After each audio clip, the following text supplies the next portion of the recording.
So that's one element, the fact that we didn't anticipate not being able to prepare the replying affidavit.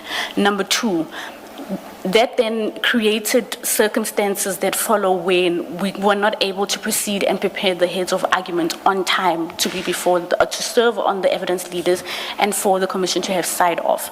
And so those are the reasons why we were not able to prepare ourselves on time to, or rather, finally, we hadn't anticipated that Ms. Annalene would fall so ill to a point where she's unable to even be here in person.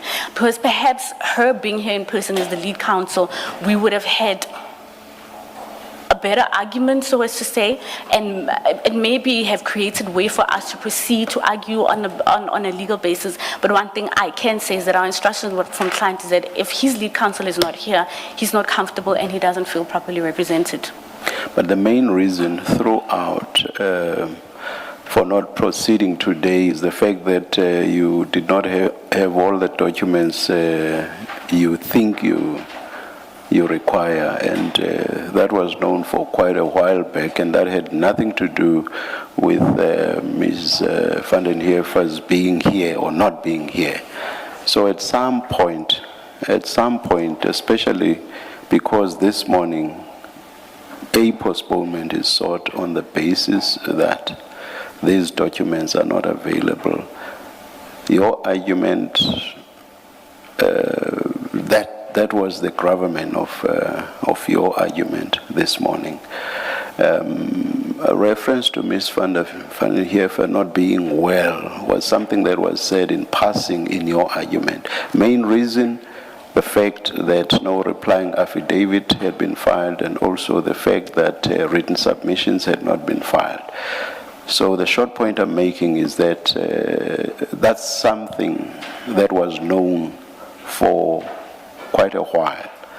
At some point, seeing that we don't have these documents, and because we do not have them, we are going to seek a postponement.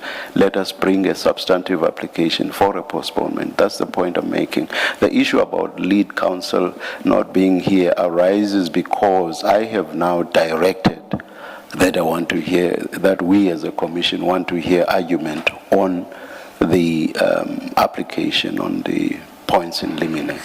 That's when now the issue of Ms. van den Heever's absence takes center stage, and that has nothing to do with why this morning you argued that there should be a postponement. I hope you do get that distinction. Can you address me on that distinction in particular with regard Chair, to... I do just let me finish. Okay. With regard to why there is no substantive application.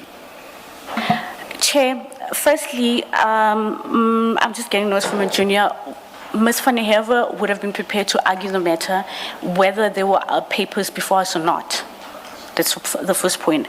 Secondly, we didn't anticipate an instance where she would be ill and not be in a position to appear before the commission, which is why we were unable to prepare a written postponement. Because in the morning when we engaged with her and she was being rushed to the hospital to go and have her ailment addressed, we hadn't anticipated that she would not be here in person.